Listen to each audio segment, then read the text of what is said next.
चलो बीजो एक एग्जाम्पल शीखीए।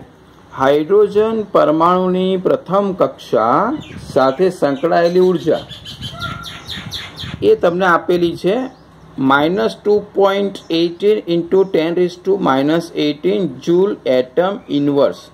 એટલે કે એક એટમ હોય એટલે કે એક પરમાણુ હોય એમાં એ હાઇડ્રોજન પરમાણુની પ્રથમ કક્ષા જે છે એમાં ઇલેક્ટ્રોન હોય તો આટલી ઊર્જા હોય જૂલમાં, તો પાંચમી કક્ષા સાથે સંકળાયેલી ઊર્જા કેટલી? અને બોરની પાંચમી કક્ષાની ત્રિજ્યા ગણો। એટલે અહીંયા જે વાત કરી છે ને એ તમને આવી રીતે મિત્રો વાત કરેલી છે કે ભાઈ હાઇડ્રોજન હોય તો આ પહેલી કક્ષા, આ બીજી કક્ષા, આ ત્રીજી કક્ષા, ચોથી કક્ષા અને પાંચમી કક્ષા।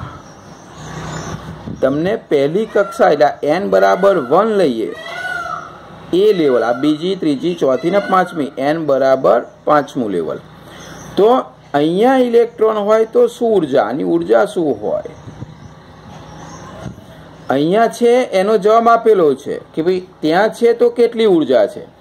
એટલે એક ઊર્જા પૂછી છે, બીજું પૂછ્યું છે કે અહીંયાથી અહીંયા સુધીની ત્રિજ્યા કેટલી થાય, રાઈટ? એ બે પ્રશ્ન તમને પૂછેલા છે।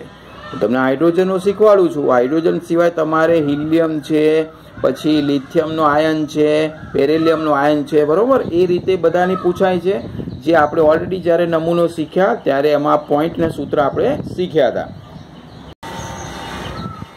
हाँ विद्यार्थी तो જ્યારે ડાયરેક્ટ કક્ષાની ઊર્જા પૂછે ને ત્યારે આપણે એક બહુ સિમ્પલ સૂત્ર શીખ્યા હતા, તમને યાદ હોય તો En is equal to -2.18 into 10⁻18 અને અહીંયા હતા 1/n² અને એકમ હતો જૂલ।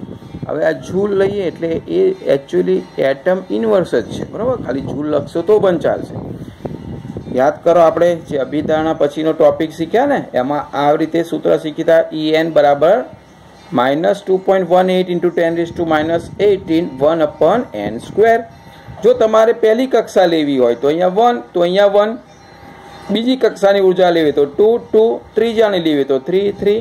તો અહીંયા તમને છે ને પહેલી ઊર્જાની એટલે E1 તમને આપેલા છે, બરાબર? રકમની અંદર વાત કરી ને તો આ E1 ની ઊર્જા આપેલી છે જે એકચ્યુઅલી આપણને ખબર છે, તેમ છતાં E1 છે એટલે કે પ્રથમ કક્ષા સાથે સંકળાયેલી જે ઊર્જા છે એ કેટલી છે?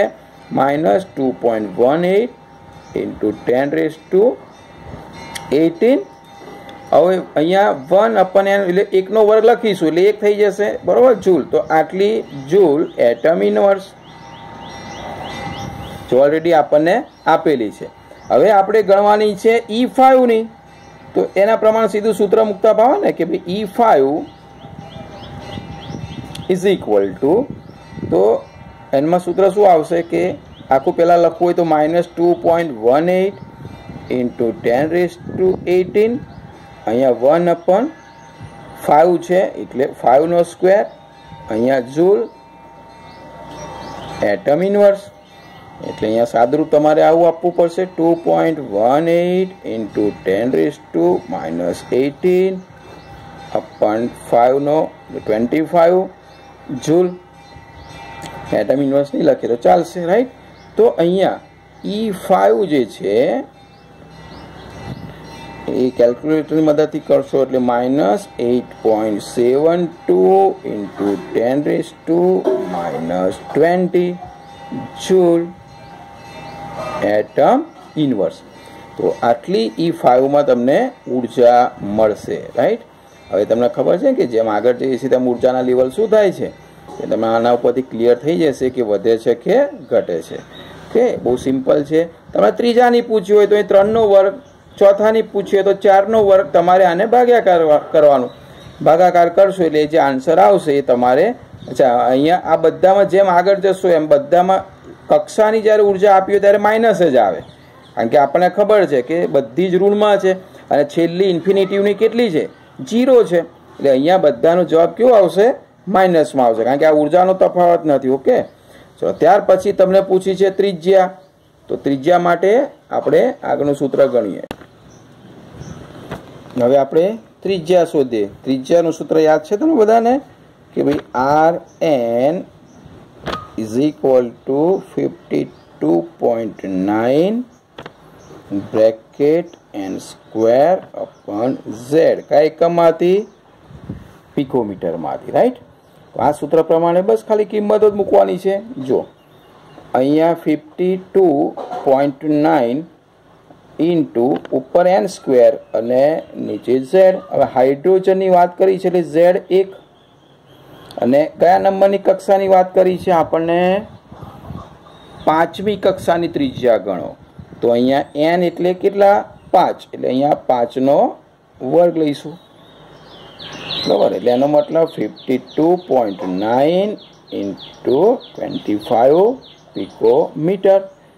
તો આનો આન્સર જે છે એ ક્યાંક આવો આવશે કે 1322.5 પિકોમીટર. આ 5મા નંબરની ત્રિજ્યા. જનરલી એને નેનોમીટરમાં લેવી હોય તમારે તો 1.3225 નેનોમીટર, જે એકમમાં આપ્યું હોય એ એકમમાં તમને કન્વર્ટ કરતા આવડે છે. રાઈટ. હવે અહીંયા તમને એવું કહ્યું ત્રીજી કક્ષામાં, તો અહીંયા શું મૂકવાનું છે? 3. એટલે 3નો વર્ગ મૂકશો. હાઇડ્રોજન એકલું હોય તો z બરાબર 1. હવે આનો આ જ દાખલા મિત્રો આવું હોય તમને કે ભાઈ આપણે જે વાત કરીએ છીએ એ વાત કરીએ છીએ હિલિયમ પ્લસની. બરાબર. અહીંયા 2. તો બહુ સીધી વસ્તુ છે. આ માટે પણ બોરનું સૂત્ર વપરાય. તો હિલિયમમાં અહીંયા ઝેડ કેટલો લઈશું આપણે? તો 2 લઈશું. હવે એમાં 5મા નંબરની કક્ષા હોય તો સૂત્ર તો આનું આ જ, પણ અહીંયા લખીશું 5નો વર્ગ, પણ અહીંયા 1 નહીં લખીએ. અહીં કેટલા લખીશું? હવે z બરાબર 2. તો અહીંયા z બરાબર 2 લખીશું. રાઈટ. એટલો ડિફરન્ટ છે. લિથિયમ હોય તો z બરાબર 3, બેરિલિયમ હોય તો z બરાબર 4. હવે ત્રીજા નંબરની કક્ષા હોય હિલિયમમાં તો z બરાબર 2, પણ અહીંયા 3 લખીશું. તમારે ખાલી આટલા પદ બદલવાના છે. એ પ્રમાણે તમને એની ત્રિજ્યા મળે, એટલે કે અંતર મળે. આપણે જે ત્રિજ્યાની વાત કરી ને એ ત્રિજ્યા કયા નંબરની કક્ષા છે એ જોવાનું અને z કયો છે એ જોવાનું. બરાબર. એકદમ સિમ્પલ સૂત્ર છે. આની મદદથી તમે ઘણા બધા દાખલા ગણી શકશો. અને એવી રીતે આ સૂત્રની અંદર પણ આપણે ઝેડનો ઉલ્લેખ કરેલો છે. બરાબર. એમાં જ્યારે હિલિયમ પૂછે તો તમારે ઝેડના ઉલ્લેખથી તમારે કરવાનું છે. તો આ રીતે આપણે આખો દાખલો ગણી શકાય. જો આપણે બીજો એક એક્ઝામ્પલ જોઈએ. ભાઈ હાઇડ્રોજન પરમાણુની બોર કક્ષા 1માંથી કક્ષા 5માં ઇલેક્ટ્રોન મોકલવો છે. તો એના માટે કેટલા જૂલ ઉર્જાની જરૂર પડશે? અને ધરાવસ્થામાં એટલે કે ઇલેક્ટ્રોન ધારો કે પાછો આવે ત્યારે જે કિરણ ઉત્સર્જિત થાય એ પ્રકાશની તરંગ લંબાઈ કેટલી હશે? અને ધરાવસ્થામાં ઇલેક્ટ્રોનની ઉર્જા આપેલી છે, પણ એક અલગ એકમમાં આપેલી છે. બરાબર. આપણે વિવિધ ઉર્જાના ઘણા બધા એકમો તમે જોવાના છો. તમે સમજાવું છું કે અર્ગ ને જૂલમાં શું ફરક છે. તો અહીંયા જે એક્ઝામ્પલ તમને વાત કરેલી છે એ શું કહેવા માંગે છે કે ભાઈ હાઇડ્રોજનનો પરમાણુ જે છે, રાઈટ, એની કેટલી કક્ષાઓની વાત કરી છે તમને? 1, 2, 3, 4 અને 5 કક્ષાની વાત કરી છે. હવે પરમાણુની વાત કરી તમને શું કહ્યું કે ભાઈ બોરની કક્ષા 1માંથી કક્ષા 5માં ઇલેક્ટ્રોન મોકલવા. એટલે કે અહીંયા n બરાબર 1માંથી 2, 3, 4, 5 n બરાબર 5માં એટલે ઇલેક્ટ્રોન અહીંયાથી મોકલવાનો છે ને અહીંયા. તો કેટલી ઉર્જા જોઈએ એ પૂછ્યું છે. અને ફરી શું કહે છે કે ભાઈ ઇલેક્ટ્રોન પાછો આવે ત્યારે ઉત્સર્જિત થનારા પ્રકાશની તરંગ લંબાઈ કેટલી? એટલે કે હવે ઇલેક્ટ્રોન અહીંથી પાછો મૂળ સ્થિતિમાં આવે ત્યારે એની તરંગ લંબાઈ કેટલી એ પૂછેલું છે. અને અહીંયા આ બાજુ જાય ત્યારે એની ઉર્જા પૂછેલી છે. એટલે આ બે વસ્તુ અહીંયા પૂછેલી છે. તો આપણે ગણીએ. આપણે જે ઉર્જાની વાત કરીએ છીએ કઈ એકમમાં લઈએ છીએ? જૂલમાં. અહીંયા શામાં આપી છે? અર્ગમાં. તો પહેલો તો એકમને કન્વર્ટ કરીએ ને આપણે. तो एक सूत्र है आવું કે 10⁷ अर्ग होय मित्रों, तो 1 जूल आ कन्वर्ट कराय એટલે 1 जूल बराबर 10⁷ अर्ग, तो 10⁷ अर्ग बराबर 1 जूल। तो આપણે અહીંયા કેટલા अर्ग આપેલા છે 2.18 × 10⁻11, तो અહીંયા सूत्र મુકાય માટે -2.18 × 10⁻11 अर्ग बराबर કેટલા जूल, तो -2.18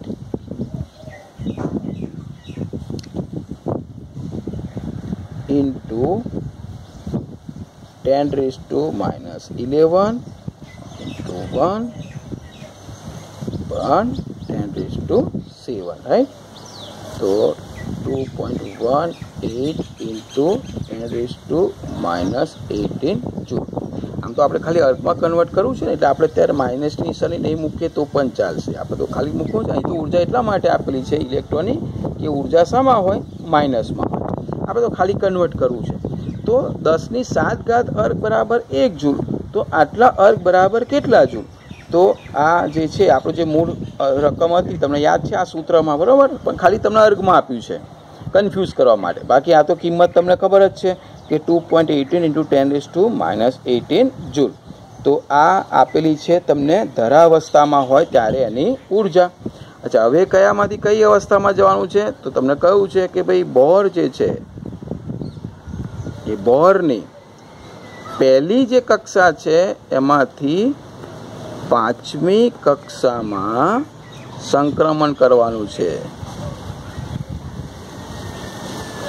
तो हवे ए संक्रमण थाय त्यारे आपणे ऊर्जानी गणतरी करवानी छे, तो सिंपल सूत्र छे तमने आवडे छे, डायरेक्ट लखी दઈએ આપણે હવે सीधુं डेल्टा E बराबर 2.18 into 10⁻18 जूल।